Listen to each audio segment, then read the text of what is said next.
Yan, mula dun sa dulo, yung may meron ng slab, 1, 2, 3, 4, 5, 6, 7, 8, 9, 10. So, 10 pa rin. Hindi pa nadadagdagan. Sinimulan ko to, walang naniniwala sa paligid ko. Ano? Happy Friday morning mga kababayan. Welcome po sa panibago na naman nating day. Kaya maulan po ngayon, kaya ingat-ingat po lagi tayo sa mga kasigat natin na papunta sa trabaho nila. Magdala po ng payong at sa mga magaya ko na nagmumotor, huwag kalimutan ang raincoat. Dandahan lang sa pagbibiyahe dahil madulas po ngayon ang kalsada. So, ito po yung panahon natin ngayon, maulan, malimlim. Hindi naman malakas yung ulan, kaya naman ang ating raincoat. So, ayan, magandang umaga po Luzon, Visayas, Mindanao. Nandito tayo sa West Avenue at sisilipin ulit natin yung progreso dito sa MRT7 Elevated Turnback Guideway. Wala dito sa may Paramount EDSA. Ayan, ito na po yung pier columns dito, pangalawa na double column, at ayan na yung progress niya. Meron ng rebar cage sa taas sa coping beam. Sa pangatlo, wala pa, at ayun yung viaduct na ginagawa na ng MRT7. Yung isang span, nakita natin dito sa drone shot ko. Ito yung drone shot ko. Unahin natin dito mga kababayan sa may West Avenue. Ayan. Ito yung mga pier columns na to sa ating harapan.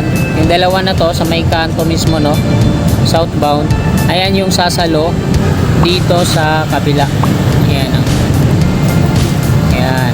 Yung pier column dito sa kaliwa natin na mayroon ng coping beam.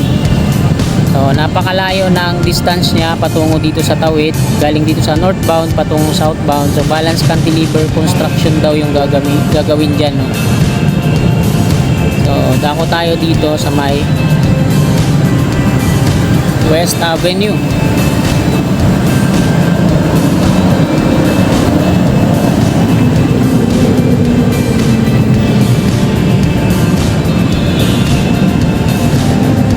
Yan. Ito naman yung yung sinusunod na double column. Yan, patungo doon. Ayan yung pangatlo. So meron na siyang viaduct dyan, no? Zoom in natin. Yan. Ito yung lagi nating ina-update.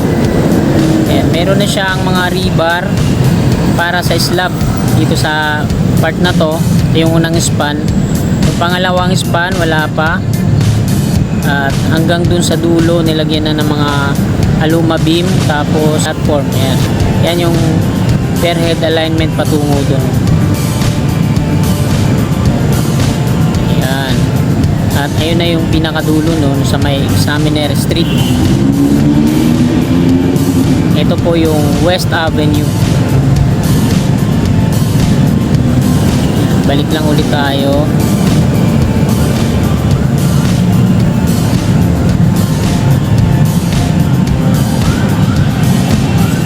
Ayan, may nagre-rebar na sila dito sa slab sa unang span.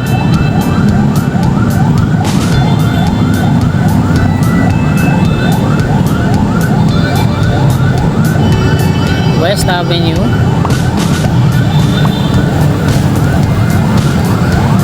Ayan, meron na rin konkreto na yung coping beam dyan, no? Tatanggalan na lang na forma niyan.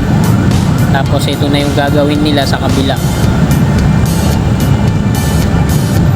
Ayan, nandito na tayo sa Paramount EDSA. So yung footbridge naman dito, ayan, nilalagyan na nila ng mga tubular para sa bubong.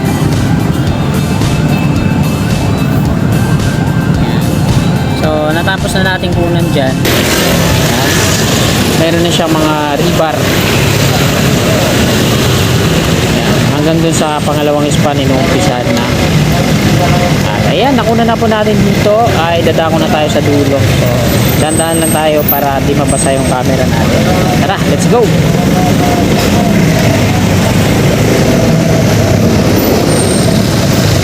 Ikalabinwalo na po ngayon ng Hulyo taong 2025, araw po ng Biyernes.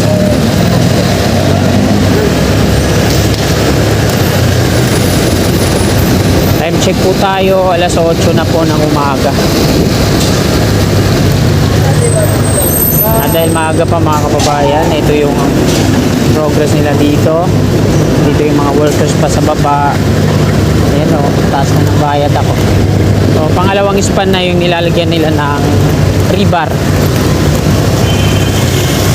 Grabe yung ano na dito. Dahil sa ulan to at baha, kaya baku-baku na naman yung pavement.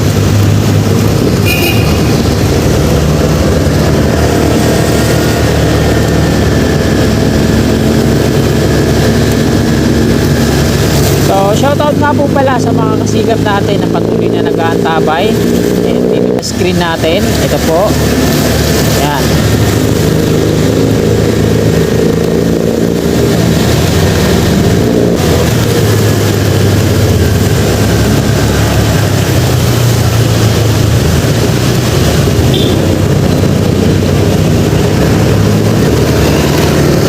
Malapit na tayo sa dulo.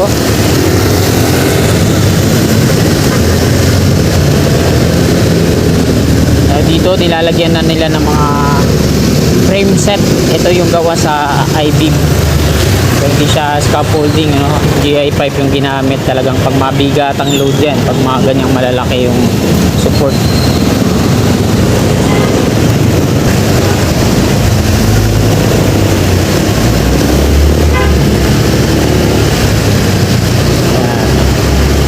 Dito na tayo sa tawid Baler Street.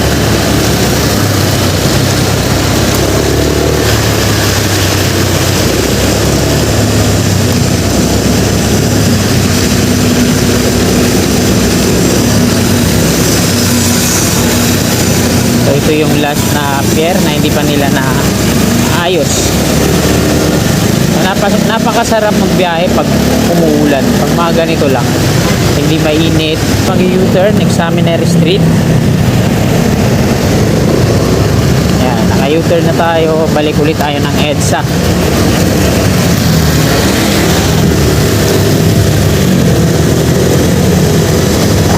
So dito tayo banda. Yan, pabalik na po tayo ng EDSA mga kababayan.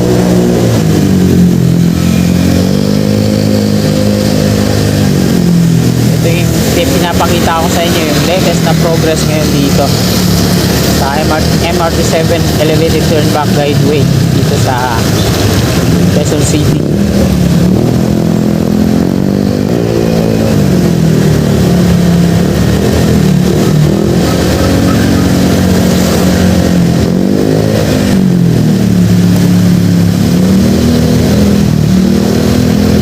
Dito sa part na to, hilera patungo doon yung mga pierhead na ginagawa, no? Tinatanggalan na ng forma yung iba naman konkreto na.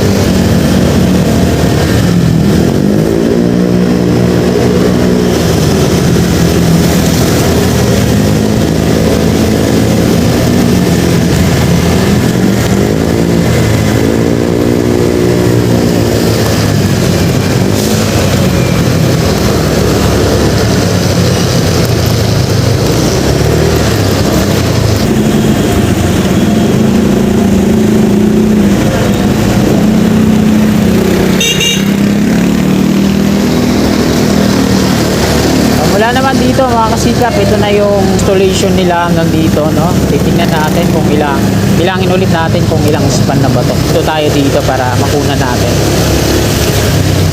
Yun, ito tayo sa dulo. Yan, mula dun sa dulo, yung may meron ng slab, 1, 2, 3, 4, 5, 6, 7, 8, 9, 10. So, 10 pa rin. Hindi pa nadadagdagan. Ito yung pang 10 kompleto na pangalawa kasi sa dulo.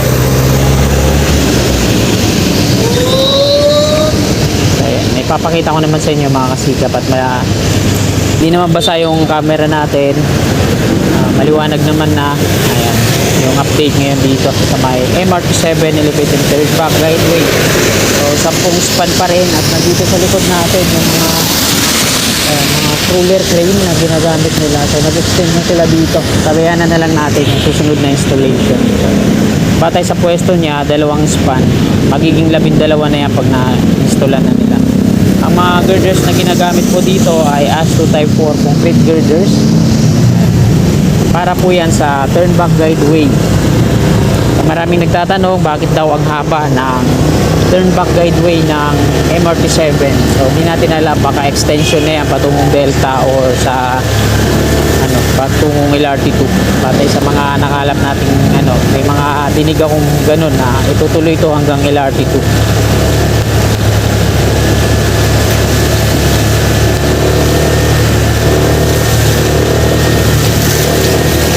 Ito yung dalawang span, nakasigap yung dalawang span. Tatlo na nga ito, no? Ayan, no? So, dito sa part na to, bako-bako na.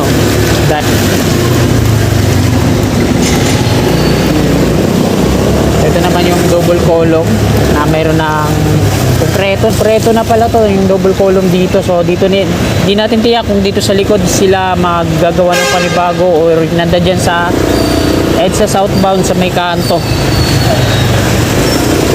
Ayan. Yung footbridge dito, ayan, ginagawa na nga nila ng mga bubong. Mga tubular yung ginamit. Tapos, so yung kagandahan dyan, para di na mabasa yung mga patungo ng SM, Save More, at patungo dito sa, halimbawa, nag-operational na itong Unified Grand Central. So maganda yan, lagyan din ng link dito, daanan patungo dyan sa estasyon. Nauna pang gawin ng Dream World Hotel yung nila, footbridge. Nandito tayo sa ilalim ng Unified Grand Central Common Station. So hanggang ngayon, wala pa rin update para sa bagong contractor na gagawa dito. Sana lang magkaroon na para matapos na to. Hanggang dito na yung LRT ang dapat, para hindi na bababa sa Muñoz.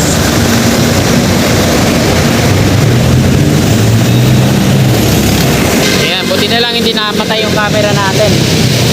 Unified Grand Central Common Station, ayun yung turn back guideway ng LRT1 sa dulo. Ayan o. So ito yun, North Avenue, MRT3. Ang liit lang pala nito pag nasa aerial view tayo, no? Wala pang kalahati dito sa Unified Grand Central Common Station. Kaya ito na rin yung magiging dulong stasyon ng MRT3. Ayan. Tingnan lang natin kung anong mangyayari dyan sa MRT3 o dalawang stasyon siya, no? Kasi connected yan dito sa Landmark Trinoma. Yung mga pagbaba mismo dyan, diretso na dito sa Landmark. Ayan mga kasikap, hanggang dito na lang po itong video na to. Maraming salamat po sa inyong walang sawang suporta. Sana bago nyo misalin itong video na to, palike naman po. At sa mga hindi pa nakapag-subscribe, yan, kung willing po kayo sumuporta sa akin, mag-subscribe na po kayo. Pindutin lang yung subscribe button dyan sa kanan sa baba at yung katabi niyang bell all po natin para always updated po lagi tayo. Hanggang dito na lang, magandang umaga, God bless.